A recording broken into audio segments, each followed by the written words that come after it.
position de l'endroit où je veux débarquer. Marca, 60e parallèle de latitude nord, rive gauche. Le matin du deuxième jour, il fait arrêter les machines un peu au-delà du village. Le bateau jette l'ancre à quelques encablures de la grève sauvage peuplée de hauts sapins et sur laquelle des blocs de glace vivent leur dernier jour. C'est là que je descends. Le Français, à terre, dit le capitaine en manière d'adieu. Deux matelots mettent un canot à l'eau. Les passagers accoudés au bastingage assistent au spectacle. Le capitaine, qui surveillait la manœuvre depuis le pont inférieur, regagne le poste de commandement pour brancher le magnéto. Stravinsky à toute force. Je grimpe dans la barque. Je salue les passagers qui agitent le bras en retour. Le canot s'écarte du navire. On glisse sur la Léna escorté par la musique. La grosse coque s'éloigne et à mesure que se rapproche la rive, il me semble avoir quitté le refuge d'un ventre accueillant pour me jeter dans la gueule du monde. Les rameurs souquent fort. Je saute sur le limon. Yvan, l'un des matelots, tire la barque à terre et dit « Assieds-toi sur le plat-bord. » En Russie, on reste toujours un moment comme ça avant de se quitter. Assis calmement pendant quelques secondes. On entend les échos de la symphonie glisser à la surface de l'eau. Elle a à mes oreilles les temps d'une marche funèbre. Devant moi, l'orée de la taïga séparée du rivage par une plage de sable. Pas une seule trace de vie humaine ici. Le chemin commence. Je me lève et je pars vers l'amont. Les rameurs regagnent le bateau. Voilà une demi-année que j'attends cette seconde, et toute la fièvre et toute l'impatience de ces derniers mois se dissolvent soudain. Sitôt fait le premier pas, dans le précipité de l'instant. 15 minutes plus tard, le navire me dépasse, tirant dans son sillage les brilles de Stravinsky. Je suis seul, je suis lancé sur ma route de la liberté, et je ne m'arrêterai pas avant d'avoir atteint l'Inde.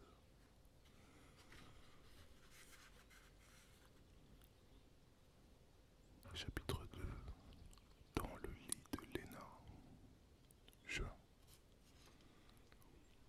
passe 11 journées dans le lit de Léna. Mon objectif est le village de Macha, à 300 km en amont du fleuve.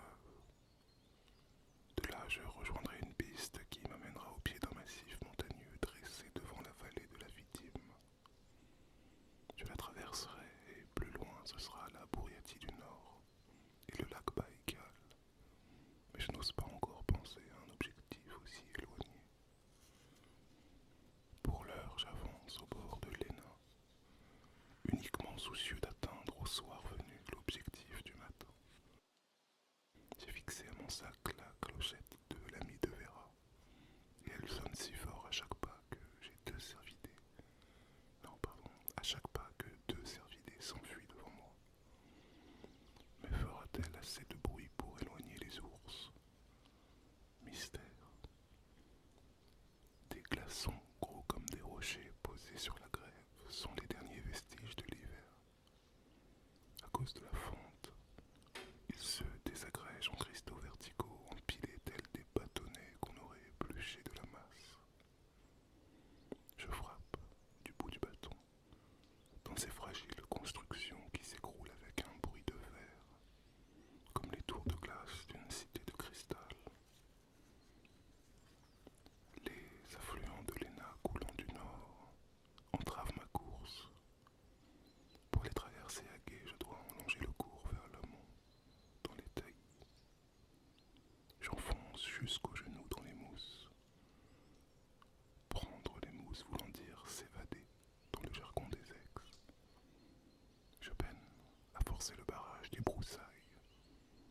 Mon sac s'accroche au baliveau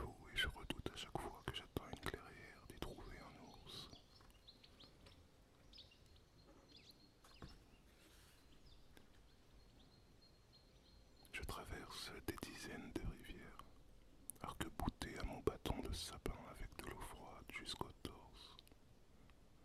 Le vent qui glisse en permanence sur la laine soufflé de l'ouest, me glace en même temps qu'il sèche mes habits trempés. Je comprends au cours de ces dernières heures passées à ouvrir ma voie, à forcer mon chemin dans la forêt ou au long de la rivière. Pourquoi ces bagnards parlaient parfois de l'évasion comme du passage devant le procureur vert. Le procureur vert, c'est la nature, et ces fourches codines furent plus redoutables pour bien des fugitifs que les condamnations des procureurs rouges.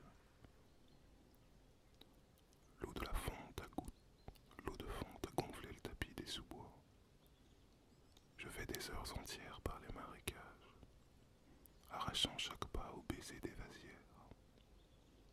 Comment prendre à ce terrain pourri plus de 1 ou 2 kilomètres à l'heure? Le bruit de la succion m'exaspère. À chaque pas, ce claquement gluant du pied qui quitte sa loge debout. Le soleil a pris dans le ciel ses quartiers d'été et n'en descend donc jamais. Les rayons filtrés par les haillons des feuilles tirent dans la forêt des traits de lumière juridiques. La tête baigne ainsi dans une clarté céleste, les pieds, eux, dans un brouet. Parfois, cependant, les flaques marécageuses font des miroirs lisses, vasques d'eau cristalline que je fracasse rageusement pour me venger de n'être pas un cygne.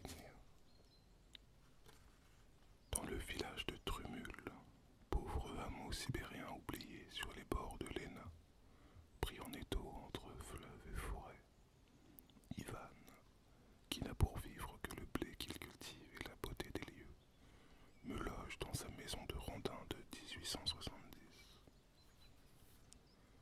Il m'apprend qu'à 3 kilomètres en retrait du cimetière où l'attendent ses parents et ses frères, court une ligne télégraphique installée à l'époque de Brejnev sur le tracé précis qu'empruntaient les coursiers du Tsar. Elle relie Yakoutsk à Moscou. Je la regarde souvent en me disant que je ne suis pas seul, puisqu'il y a tous ces gens qui discutent, là, dans mon dos. Suis-là, me conseille-t-il. Elle mène à Olkminsk à travers la taïga. C'est plus facile que de patauger sur la berge. Écoutant ses conseils, je longe l'enfilade de poteaux pendant plusieurs jours, regrettant de ne pas être une de ces sondes qui glissent à la vitesse du son sur le fil de cuivre. La ligne, logée dans un couloir défriché de 10 mètres de large, entaille la forêt. La saignée fuit, rectiligne, parallèle au fleuve. Les poteaux sont espacés de 50 mètres les uns des autres, mais quand les marais recouvrent le passage, il me faut parfois plusieurs minutes pour en joindre deux. Il va sans dire que j'avance plus lentement qu'une conversation téléphonique. Un soir de la mi-juin, un affluent plus large que les autres me coupe la route. Dans le feu du crépuscule qui ne veut pas s'éteindre avant que l'aube ne sonne, je perds 2 heures à chercher un passage à quai dans une rivière profonde. Je sonde en vain avec mon bâton les eaux courantes et froides. Puis, convaincu que je ne passerai pas à pied, j'inaugure une façon de franchissement qui me servira souvent par la suite. Je débite à l'aide de mon poignard des rondins de bouleau que je ligature entre eux avec mon cache. Je fixe sac à dos et vêtements sur ce radeau de bois et, nu comme un verre, traverse le cours d'eau à la nage en le poussant devant moi. Un orage diluvien m'accueille de l'autre côté et réduit à néant mes efforts pour conserver mes habits au sec. Il est nécessaire d'avoir vécu les déchaînements du ciel sur la rive d'un fleuve puissant dans la solitude sibérienne pour ressentir un peu de ce préhistorique effroi de l'âme devant la nature. L'homme n'a pas sa partition à jouer dans ces symphonies d'éléments. La pluie tombe si drue qu'un rideau de stries grises masque le paysage. Des moutons blanchissent la surface de Léna. Si douce, tantôt pourtant sous les assauts naissants de l'été. J'entends l'écho de la foudre traverser mon corps comme une onde de choc sourde. Je marche sous le couvert des arbres qui bordent la mince bande du rivage, car les frondaisons me protègent de l'averse. Et tant pis s'il est clair matin. La berge sableuse lavée par les eaux, gonflée par la pluie, devient impraticable, et je préfère bientôt le tapis spongieux des mousses forestières aux fondrières de la grève. Au bord d'un ruisseau, dans le jour perpétuel sali par l'ondée, je cherche un espace moins inondé que le reste pour installer ce qui me sert de tente. Un tunnel de toile, au fond duquel je me tortille comme une larve qui serait traumatisée d'avoir vu à quoi ressemblait le monde et qui voudrait retourner dans sa chrysalide. La taïga dégoûte. J'ai fait halte sur une éponge. Terrain boueux, vivre épuisé et fait tremper. Le bivouac de la débâcle. Une consolation pourtant. Les heures que je passe dans ce cercueil de toile, condamné à l'immobilité, m'entraînent pour le jour où l'on me disposera dans mon dernier linceul, pour le garde-à-vous éternel devant la camarade. La chienne qui m'accompagne le jour suivant ressemble à un loup. Quel est le sentiment qui l'attache à moi? Peut-être s'étonne-t-elle de recevoir des caresses au lieu des coups. Sous le couvert, elle poursuit les écureuils. Au bord du fleuve, elle plonge pour se rafraîchir. Sa présence me rassure car ses aboiements feraient fuir un ours en chasse dans les taillis. C'est du moins ce que m'ont affirmé mes amis de Yakoutsk. Contre un ours, rien ne vaut un fusil, et à défaut, un chien. Je commence à croire qu'elle va sceller sa course à la mienne et me suivre jusqu'en Inde. Et j'en ressens quelques joies quand soudain, une clairière s'ouvre, immense. Et la chienne s'y engouffre, me laissant seul avec le paysage. Vision de grandeur au sud, la Léna, fleuve océanique, au nord, la forêt, sans limite, et posée sur le tout comme un couvercle, le ciel, uniformément bleu jusqu'au rivage arctique. La Sibérie est une géographie contre laquelle l'histoire n'a jamais rien pu faire. Je me souviens des pleurs de Mika, un russe rencontré en aval dans une cabane de pêcheurs, quand je lui avais dit vouloir atteindre la Baïkal à pied. Il s'était tenu la tête dans les mains et avait sangloté. Que faire? Que faire? Ce pays est si grand. Urgence pour l'instant. Retrouver la chienne. Dans la trouée où elle a disparu, il y a quelques isbas de bouleaux qui me paraissent en ruine. Ici, on a toujours du mal à distinguer ce qui est abandonné de ce qui ne l'est pas. La Russie est l'empire du brinque-ballon. Une chasse de chevaux sauvages patrouille dans les herbes hautes. Il règne dans ces parages un silence de tableau. Un filet de fumée sort tout droit comme un piquet des bardeaux d'un vieux toit. C'est donc qu'il y a des hommes dans ce hameau fantôme. En fait, il y en a un. Stéphane Soltnikov, 50 ans, pas de dents, aussi maigre qu'un loup, petit-fils de Soltnik ukrainien, c'est-à-dire d'officier coasque anti-bolchevique, déporté en Sibérie. Il me sert ce qu'il possède, du thé et du brochet salé. Il vit toute l'année dans l'isba du produit de sa chasse et de sa pêche. Il est resté ici à la chute de l'Union soviétique. Les autres ont quitté le village pour la ville. Et lui mène une belle vie. Et comment se plaindrait-il puisqu'il possède un fusil à 2 coups, une boîte de 100 hameçons, un étalon et une chienne nommée Léna, celle que je pensais être devenue mienne.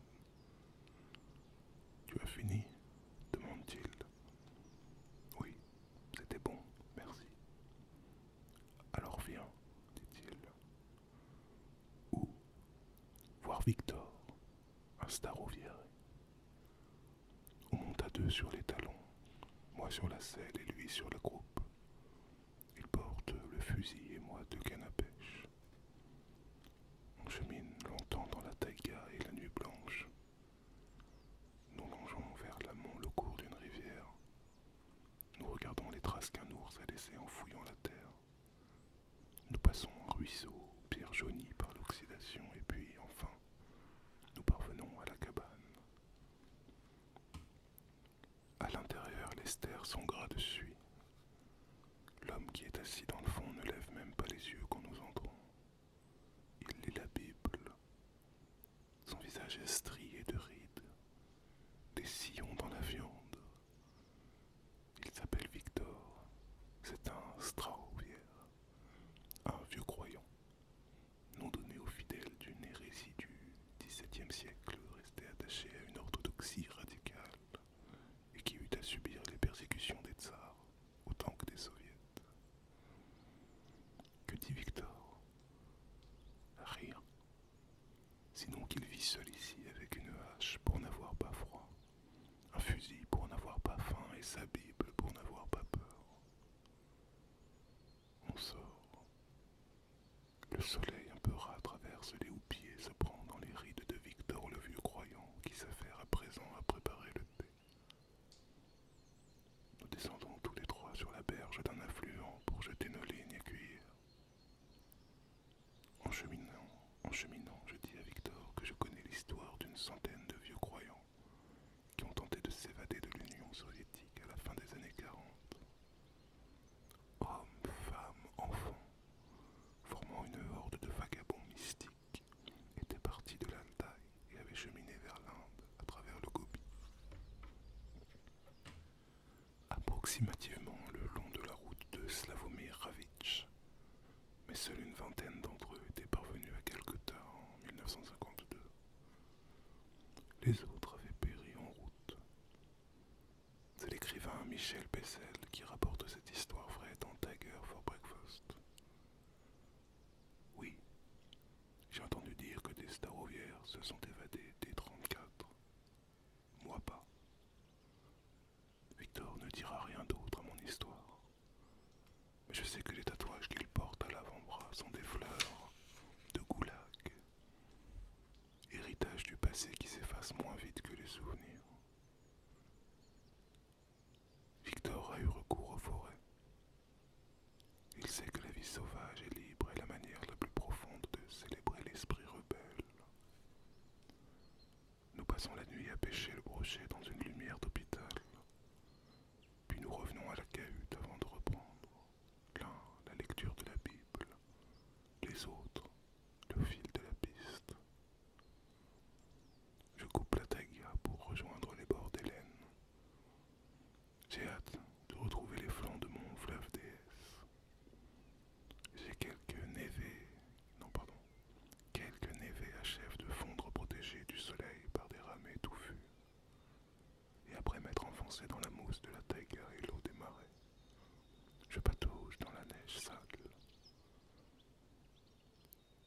Parfois, au soir solitaire, assis sur un tronc de bouleau, je consigne la double lueur du feu de la nuit claire, la piste d'événements insignifiants qui sont pourtant le plus précieux trésor du vagabond. Mercredi 18 juin. Entendu l'appel des oies sauvages. Vu un écureuil et un cerf. Passé un ruisseau couleur d'or. Marché dans la bruyère. Observer les jeunes pousses des sapins de saison. Traverser 2 bras morts à la nage. Cueilli un bouquet de fleurs acidulées pour les nains. Abattu 3 kilomètres de marais. Croisé personne. Et un jour, le village de Urtskoï. Et ce sont